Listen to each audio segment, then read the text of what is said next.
Are you looking for more out of your life? Do you need ideas on how to start new businesses and how to move forward in your own personal life? Well, guess what? You have come to the right radio show.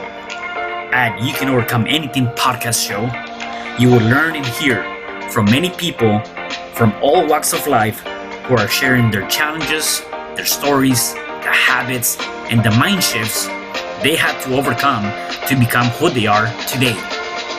On top, you will get a chance to connect and see how you can overcome anything by networking and learning about your next move through this radio show. I present to you our great speakers at You Can Overcome Anything podcast show with your host, Cesar Espino.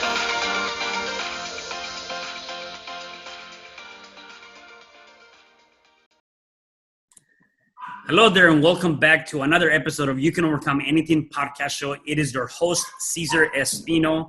And today I actually have two guests. It's something different that I've never done and I'm so excited for this. I have Christian Dukes and I have Jonathan Tuttle. How are you guys? Doing well. Thanks for asking.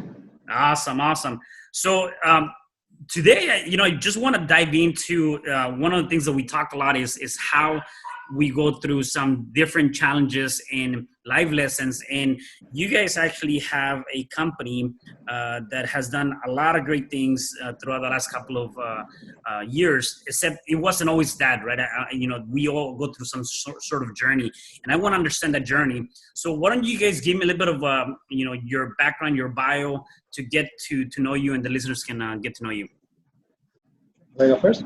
Yeah, I'll start because then it ties into you in a pretty unique way. Nice. So my background back in college, I actually wanted to be a physician.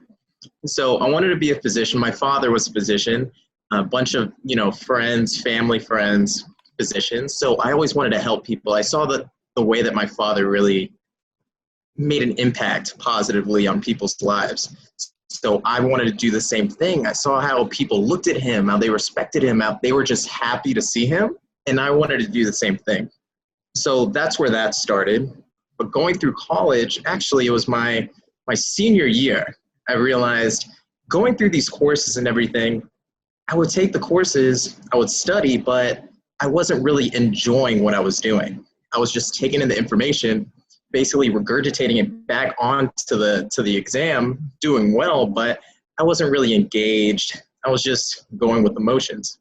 So it was my senior year, and I went to my parents and I said, I'm not happy. Like, I'm going to switch. I don't want to be a physician anymore.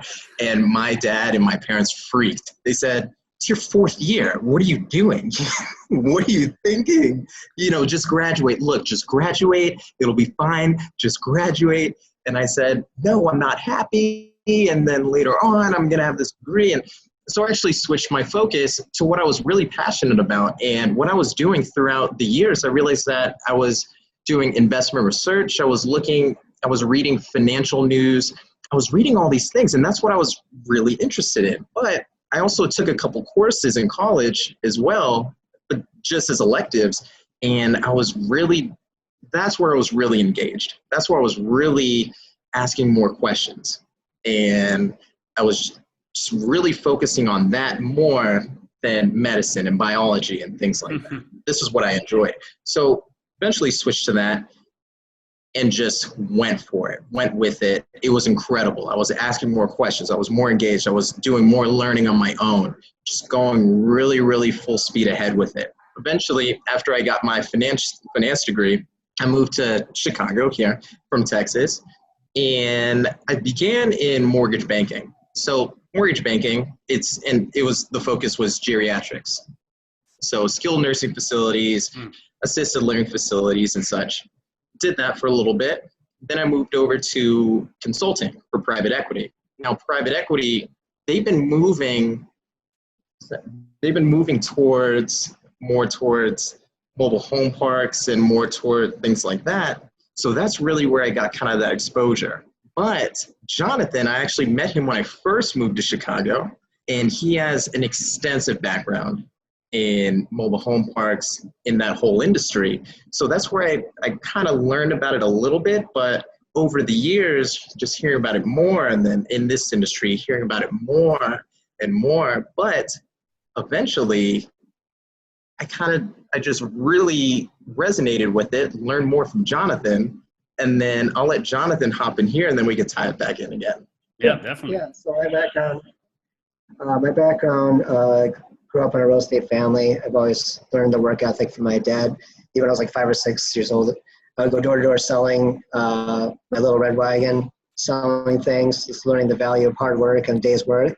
So even when I was a kid, if I wanted like Nintendo games or Super Nintendo games, I would go shovel the neighbor's yard, just that work ethic and just like learning how to help people solve problems and also get rewarded at the same time. At the same time, my dad was also a developer, contractor, and so I'd be boots to the ground on the job sites. Pretty much when I wasn't doing that, and just seeing the real estate industry from all angles. He had 3 real estate offices. He also was a general contractor, so pretty much all facets, and he also invested in commercial real estate over a course of like 30, 40 years. Fast forward to my working, professional career. I first got into residential real estate. Wasn't passionate about it. Then I reverted back to what I saw my dad's niche was mobile home parks. Then I started seeing more and more news start coming up about, affordable housing in late 2009, 10 after the recession. Because before, everyone's mindset was just buy a house and you just hold on to it, you're going to make a ton of money. It was guaranteed, basically. So a lot of people that didn't position correctly or overbought or got, financing from, the last downturn. And I just saw the avenue of like mobile home affordable housing as a great niche. So I kind of pivoted over into that in the brokerage side and do a commercial and start focusing with the mobile homes specifically. And I really saw the opportunity instead of just brokering them to actually own them, because then you get paid multiple ways. You get the equity, you get the tax benefits, and you also get the cash flow. So. Yeah, that's nice. So one of you guys, so both of you guys are doing investing, right? Both of you guys are investing now, and that's part of it. Do both of you guys also do speaking? I see that here one of you guys is going to be an upcoming author. Is that both of you guys or just one of you guys? That's me. Jonathan does that. Okay, got you. So let me ask you this: like, what is one thing? Like, obviously, it's great to be in this place, right? And I think we all kind of look forward to. I want to be somebody when I grow up. I want to be this person, this whatever this might be, right? It could be a parent figure. It could be someone else that we see. Growing up for you guys, what was that one thing that you wanted to do that whether it didn't materialize or not, it was something that you have. It was that kind of dream that you were looking for. Do you want to start? Sure. So once again, it was really just, I wanted to be a figure for people that they just respected and it was more about help. I was the person that was able to help people, that not necessarily providing in a financial sense, but just providing hope, assistance, just anything that people needed. I just wanted to be that figure that people could look up to and say, he's the guy. That's the guy that I can look up to. That's the guy I could go to. So really that was the initial plan. But so, being a physician, things like that, patients go to you. A bunch of patients just funnel towards you. But later on, I realized when I was doing mortgage banking, so assisted living, all these, later on, the baby boomers, they're going to need a place to live. They're going to need a place to stay. And a lot of people, assisted living is a little bit pricey. It's pretty expensive. So not a lot of people can afford that. I mean, in today's climate, 40 million people just lost their jobs with coronavirus. I mean, what are they going to do? A lot of people don't have retirement. What are they going to do? So I was exposed to the need when I was doing mortgage banking. And then later on in private equity, I was exposed to the need again with mobile homes and how private equity is going towards that. But if you can't go to assisted living, you can't go to an apartment, you can't do that in your retirement, where are you going to go? So it kind of funneled towards mobile home parks. And that was another avenue to help people. I mean, it's the only non-subsidized form of affordable, housing in America. We need it. So that was an avenue there. For me, it definitely wasn't mobile homes when I was a kid. It was just seeing the real estate. My dad was doing mostly residential and commercial investments. He didn't find it until about 15 years ago. So when I was a kid, it was like I knew I'd eventually do something in real estate, but I didn't know what avenue. Obviously the traditional is brokering and investing. That's the two most common. Eventually just, buying different properties. I knew that eventually be the path, but, I wasn't focused on that as a kid, but I knew it would eventually be the end goal. Yeah. And the one thing that actually, I think sometimes, especially entrepreneurs or people that are doing things like what you're doing, right? Being a real estate investor in some sort of form, it comes down to that giving back, right? And being able to see how can I help other people in many different aspects, right? And it reminds me of the quote from Zig Ziglar. He says, if you give people enough, if you give enough people what they want, you will get what you want, right? And it kind of comes down to that. It's like the things you're doing or the things you're working towards is being able to create that foundation from that perspective. What has been one thing that has been your biggest obstacle in life up to this point that it could have been either professional or personal, something that was really huge that you had to overcome in your life? What is one thing that you've gone through?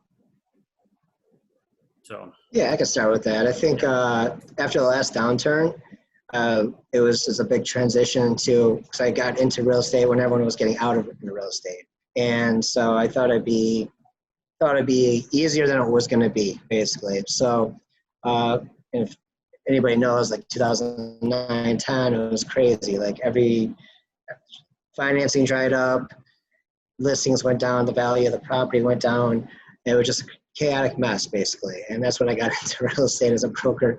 And so that was like really overcoming like the cash flow of that, because like the first 2 years, that was like the hardest thing in my life, because like literally the market was dry and I was 100% commission based. So I literally had to figure out how to grind to make a profit, to make, be able to have a roof over my head.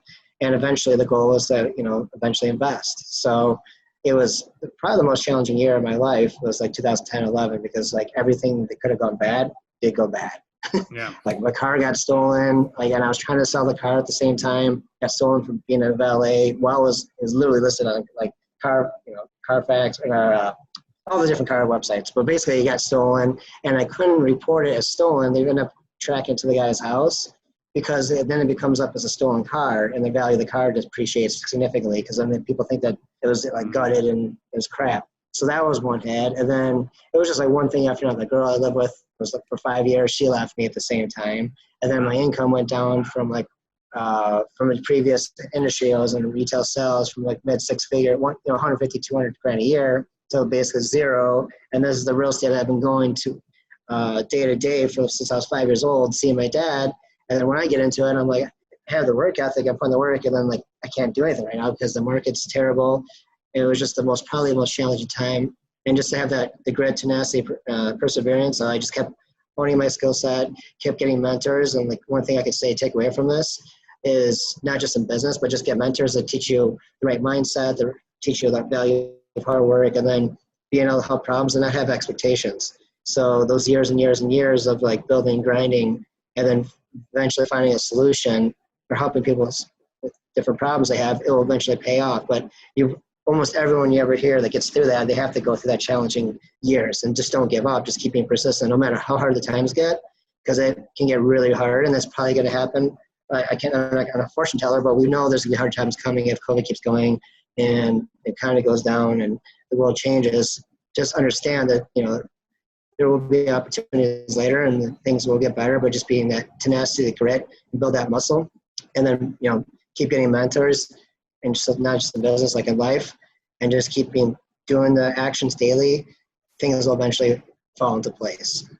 Yeah, and I can definitely relate to some of that. I mean, I got into real estate actually right around the time, and similar to you, I lost it all. I mean, I got into rental properties, and before I knew it, I lost all of them. I was foreclosed on some, short sold on another one. So financially, it really impacted me, and then emotionally, that also drained me. So hopefully, the people that are listening, I mean, there was a couple of things that you dropped that I think are very valuable just in life in general. And the idea there is the fact that you have to have that grit, that persistence, that tenacity to continue to move forward, regardless of the situation. And, even as of the recording of this video, we are going through some challenging times. And so it really, one thing that I tell people is that the outcome is determined by your actions, right? It's not necessarily determined, although it might have some influence. The outcome is really what do you do, is what you comes out of it, what are you going to do about it, right? It's not the government, it's not, the society is not going to be any of that. You have to be persistent. So you decide your outcome. And so that's very valuable, the things that you mentioned, because you went through that, right? And people might say, well, that's not a big deal. It could be a big deal when you lose everything. You have no money, and you have all these little voices, and all that stress that come with that is huge. How about you, Christian? What was one of your biggest challenges that you had to overcome? Sure. So relating back to when I mentioned I switched my focus in college. So it wasn't that, I just did one semester and then the next semester I just automatically switched. I took a year off and I just needed to clear my head. And luckily I had an incredible support system, my family and my friends that supported that. They said, figure it out. Don't just jump from one thing directly to another one. What if you don't enjoy that? What if that's not what your thing is? So what I did, I took the break from college.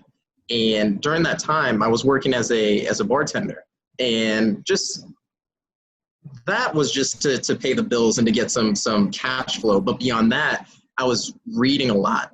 I was exploring more things. I was doing a lot of self-growth, self-education, and such. And that is when I realized, what am I reading?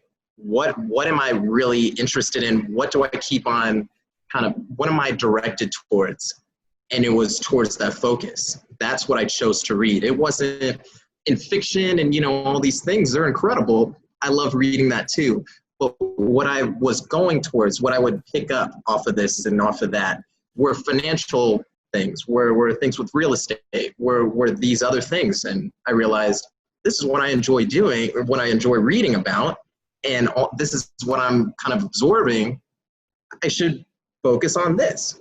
So I took the plunge, and my first few classes were incredible. And then I just hustled hard and just kept going and going and going until graduation. I just kept trucking along. It was incredible. So really just taking the time to do self-development, self-growth, and then having a support system to kind of help me along the way and just say, you're doing the right thing. This is great. Keep moving forward. I couldn't appreciate those individuals more. Yeah. And again, even looking at that, some of the lessons that I can take from that, just listening to you, is that you have to take time for you, right? Sometimes we are so busy working on somebody else's dreams or just working on other people that we forget to work on ourselves. Les Brown talks about make sure that you work harder on yourself than you do on anybody else, right? And with that, it does not necessarily mean physically, right? I mean, if you want to work out because you want to lose weight, that's fine. What I'm saying is really, what is that mental work? What is that emotional work, right? And so just being able to take some time away to be able to do that, and like for you, like even just reading and picking up stuff, excuse me, I'm joking here, picking up stuff, like reading on the right stuff too, right? Not just pick up any book or any magazine or any of that stuff. Something of interest is good. I believe that if the mind is like the body, right? If you are trying to get fit, you're trying to be healthy, then you're going to feed the body the right ingredients. You're going to exercise the body. You're going to do all of that. Well, the mind is the same. And so any programs that go into the mind have to be positive programs, like reading, like discovering that focus, like looking at it from that perspective, like cutting out TV and the bad news and all that crap that's going on. And so it's really feeding the mind with the right ingredients to really help you become more focused, which is what you did, through this 1 year of taking that time off, right? So let's talk about you guys' business now. You obviously came a long way to be where you're at now. Tell me more about the business, some of the things that you guys do, within your business, and what is the ultimate purpose now? Sure. I can start with this. So basically, kind of goes back to what he said, is we both want to help people, and we could also help investors. And that's kind of the premise of the business. Our niche, it's a unique niche, but like you alluded to California, there's a lot in California. It's mobile home parks. And there's 60 million Americans that need affordable housing. And there's about, correct me if I'm wrong, about 11.5 million mobile homes. So you have this huge need, very low supply. And it's the only form of non-subsidized, which means taxpayers don't pay for it. It's the only affordable housing out there that even if you make 10, depending on, besides California, and there's some coastal because the rents are crazy, but the rents are way cheaper than comparative $1 million houses. But in most of America, the mobile homes are about $1,000 all in, cheaper than the next closest apartment or house. So for the affordable dream, have affordable housing dream, this is the only solution. For mobile homes, the biggest thing it does, it solves affordable housing. There's about 60 million Americans. It's 8%. Actually, 8% of America lives in mobile homes. A lot of people don't know that, but that's the real truth. And the problem is there's only a finite amount of available housing, and there's all these people that need it. And we know that it's always a growing demographic. That's the reason we got into the niche, is we saw the opportunity to help people find affordable housing, and also it helps the investors. It's been the top performing real estate asset class for the last 50 years. So based on bank data, and additionally in the last 10 years, it's been the top performing asset. You can look at Wall Street Journal, Forbes, all the money magazines, and just because common sense, because we had the last recession, people lost their jobs, and or cost of living goes up, and this is, if it's $1,000 cheaper to live in the same town, have the same school, same everything, you gotta go where you can afford it. So it's just a great niche to help solve affordable housing, but also for investors, it's one of the best opportunities. It's been the top performing cap rate performing real estate based on like just data. Even Wall Street Journal just an article on the top performing assets. So it just basically solving the affordable housing and also providing a quality place to live, and then also the investors get a nice return. Nice. Okay. So that's pretty awesome. And then it's called Midwest per Capital. Just forgot to mention that. Yeah, got you. And so, and you guys created also, or working on an application, some sort of app that people can utilize for that? Yeah, so we have Midwest Park Capital. It's a mobile home park fund, and basically what it is for accredited investors, and that means, defined by the SEC, it means people that make $200,000 per year individually, $300,000 as a couple, or have $1 million liquid. And what we do is we basically identify, find, remodel, manage, and then just cash flow the properties. The investors get a quarterly payout. They get the best tax depreciation of all real estate. Just to give you an idea, single family has no tax depreciation by the government. Traditional commercial real estate, like retail office, 39 years. Multifamily, I think like Grant Cardone's 27.5. The mobile homes, because it's land, is 15-year depreciation, so the best tax depreciation. And then we hold it securely, monetize the property for the cash flow, and over 8-10 years they get a 2.5, 3x ideally return, plus the quarterly payouts. And then so are you acting like the more or less like a property manager for the investor? Kind of, as part of it. We have a built-in team, but they have 33,000 lots, the biggest property management. We basically built an all-star team of everything, and so all they do is collect a check, basically. It's a private placement, so it's just like Grant Cardone, it's just like Wall Street, just like the same thing like that. As long as they're accredited, it means more sophisticated by the government's terms. They just basically collect checks. It's all more fully transparent. That's Midwest Per Capital. But for the everyday American, which you would to begin with, we have this course called Mobile Home Wealth Academy. And it basically teaches, like, you're the everyday, you want to get into real estate, you want to get into the cheapest form of real estate, you don't have a lot of money, you don't want to put 20% down, you don't want complicated fixing, flipping, like tearing down walls, like you see all these TV shows, all the flipping. It's great, but if you don't have that much money, what are your options? Right. Well, the Mobile Home Wealth Academy teaches you how to basically find small, cheap mobile homes, 70s, 80s, get them for $1,000, $2,000, or if a lot of these owners will say, hey, you can flip the contract, so no money down, and then you have a local contractor, or then you flip them on Facebook or Craigslist. And it's this really unique niche. Not many people do it. So instead of doing like all the TV shows where they're teaching how to flip, which is good, but if you just have a couple grand, you don't have a lot of real estate experience, what is an avenue? There's an avenue to make a nice $5,000 to $15,000, like an average. In California, for example, in the Midwest, that's a normal flip. But in California, you get a double wide in some of these parks, you're flipping them for $80,000, $100,000 flip. So it's like the same as like a regular flip. but you don't have to tear down the walls. You put some new carpet in, paint the wall, put it on Facebook, Craigslist, or even use a realtor broker for those because they're so expensive. But in the Midwest, or most of America, you're flipping trailers for 10 to 15,000, 8,000, and you're beautifying these old units. So you're providing quality home for somebody else that would have to pay 3 or 4 times they had to buy a new one. At the same time, you're making that nice profit. So it's a really good niche. It's not very competitive. So it's called the Mobile Home Wealth Academy, and that's for anybody that doesn't have to have a lot of experience or a lot of expertise in real estate. Got it. Awesome. So what has been your biggest lesson up to this point for you? There we go. Except for a couple times. At this point, really just remaining steadfast in the vision, just keep moving forward.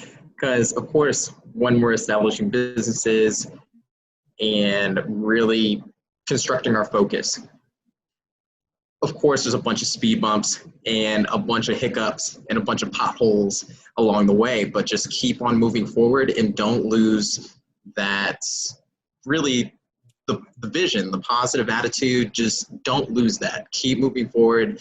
And it really helped to have a partner like Jonathan, because we keep each other motivated, we keep each other positive, and that helps a lot. I know that I couldn't do this on my own. Not just, we're great together. This is amazing. Yeah. How about you, Jonathan? What has been your biggest lesson?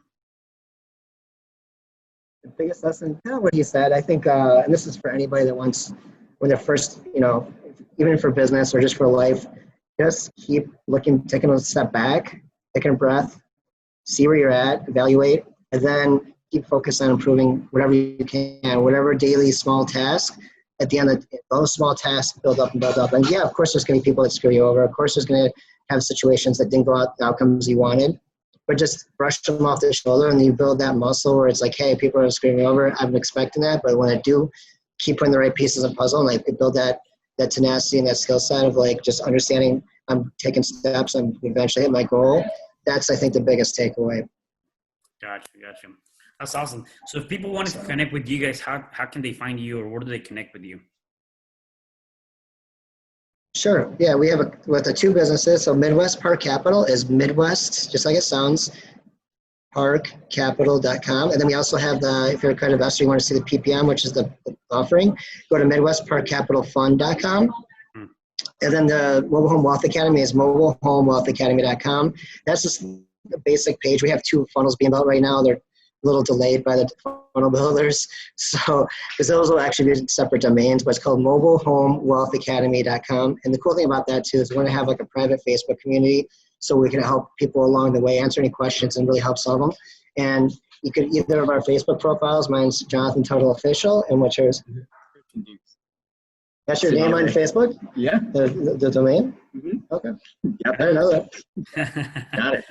All right. No, that's awesome. Fuck yeah, I didn't get mine. Christian.Dukes1, I believe, is the official one. Okay. Got it. Awesome. And if people that are listening to us or are watching this right now, they might be going through some sort of a challenge, right? What would be your advice in terms of one of the things they can do to start overcoming that challenge? So we'll start with Christian, and then we'll go to you, Jonathan. Really understanding what the challenge is, first of all. Looking at it, the big picture, macro view, micro view as well. But then taking a moment to step back and think about it. Think about it and for what it really is, how it's impacting you, if it's really that important, if it's really that big of an issue, if it is. And then beyond that, really take a moment to figure out what your best plan of action is. Take the time to really think about it so you don't jump to any conclusions. You don't jump into it unprepared, but just taking the time to do that and make it the best impact that you can make. Awesome. I love it. How about you, Jonathan? Yeah, I say the same thing. It's really just taking a step back and realize that, life's a journey. Like you mentioned in the story, it's a long journey. So just don't let anything overstress you, because there's going to be hiccups along the road, whether it be relationships, whether it be family, and just realize, take a step back, evaluate the situation. And then one thing I do to improve any situation is like take some time for yourself. Like he said initially, work out, like you said too, work out, because that releases like the stress. Do something productive that can help you relax, and also at the same time help move you forward at the same time. So that's a couple key takeaways we all kind of mentioned. Yeah. Awesome. I love it. Well, guys, is there anything else that you want to share before I let you go? I really had a great time talking to you guys today. As well, man. As well. Definitely. Thank you. Really appreciate your time. Yeah, thank you. Yeah, just check out the website. I think for any everyday person that wants to get in real estate or wants an avenue to get something a little bit easier, less capital, and now it's challenging, the Mobile Home Wealth Academy. And if somebody else is like wants a stable, it's an accredited investor and wants a great place to park their capital the next 10 years and a fund in the best niche, the best performing asset in the last 50 years, Midwest Park Capital is a great place. And we're going to do I'm speaking at a lot of the national stages in our industry, so you have a team of experts there to help you. Awesome. That's awesome. It's time to enjoy and just have fun with it. Really just have fun with whatever you're doing and just, breathe it in, take it in. Yeah, I love it. Awesome. Well, thank you guys for being here. Really appreciate taking the time to be on the show. Thank you. Thank you so much. Definitely. And for the rest of you guys, please make sure that you check us out on every platform where you can hear your favorite podcast. Make sure you subscribe, like, share, comment, and also you can check us out on YouTube. Make sure, again, that you subscribe. Till next time, I'll see you in the next episode of You Can Overcome Anything podcast show. Hi, I'm Cesar Espino, real estate investor, business coach, and consultant, and author of the book, You Can Overcome Anything, Even When the World Says No. My number is 424-501-6046. In my book, I talk about making the necessary changes to shift your mind for prosperity and certainty. Pick up your copy at Amazon. I also love helping families with their real estate and can purchase your house fast and all cash. Follow me on Instagram, Facebook, and LinkedIn. My number is 424-501-6046. Thank you for having me today. I am so glad you've tuned into this podcast. You can find me at your favorite podcast platform where you can like, subscribe, comment, and share. And to learn more about myself, my services, you can find me at www.cesarrespino.com, or you can also find me at your social media. Thanks for joining me, and I am looking forward to having you at the next episode. And know you truly can overcome anything.